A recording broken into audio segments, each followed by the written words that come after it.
సామెతలు 12:22.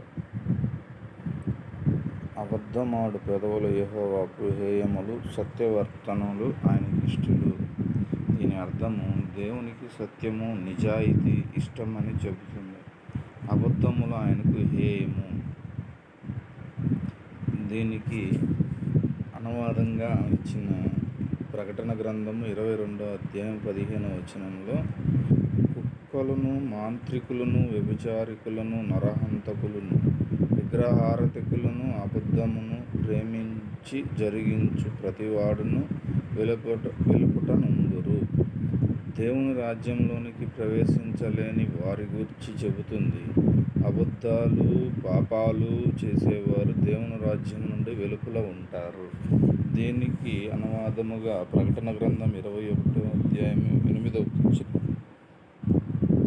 పిరికివారును, అవిశ్వాసులను, అసహ్యులను, నరహంతకులను, వ్యభిచారికులను, మాంత్రికులను, విగ్రహారాధికులను, అబద్ధికులందరూ అగ్నిగంధకములో మండు గుండములో పాలు పొందుదురు.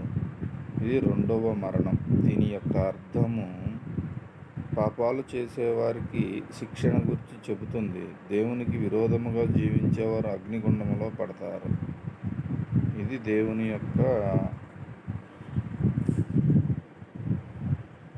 దీని యొక్క అర్థము.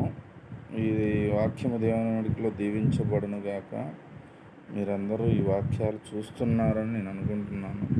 దయచేసి సబ్స్క్రైబ్ చేసుకోండి. ఇట్లాంటి వాక్యాలు రోజు వస్తాయి నా ఛానల్లో. మీరందరూ చూసిన వారు, దయచేసిన వారు సబ్స్క్రైబ్ చేసుకోండి, లైక్ చేయండి. నేను అందుకు మీకు చదువు రాని వాళ్ళు ఉంటారని చదివి వినిపిస్తున్నాను. కాబట్టి చదువుకోలేని వారు అర్థం చేసుకొని, లైక్ చేసుకొని, సబ్స్క్రైబ్ చేసుకోండి. ప్రతిరోజు 3 వాక్యాలు ఉంటాయి. 3 వాక్యాల యొక్క అర్థాలు ఉంటాయి. దీన్ని అనుసరించిన వారు ప్రతి ఒక్కరూ యేసుక్రీస్తు నామంలో దీవించబడును గాక. ఆమేన్.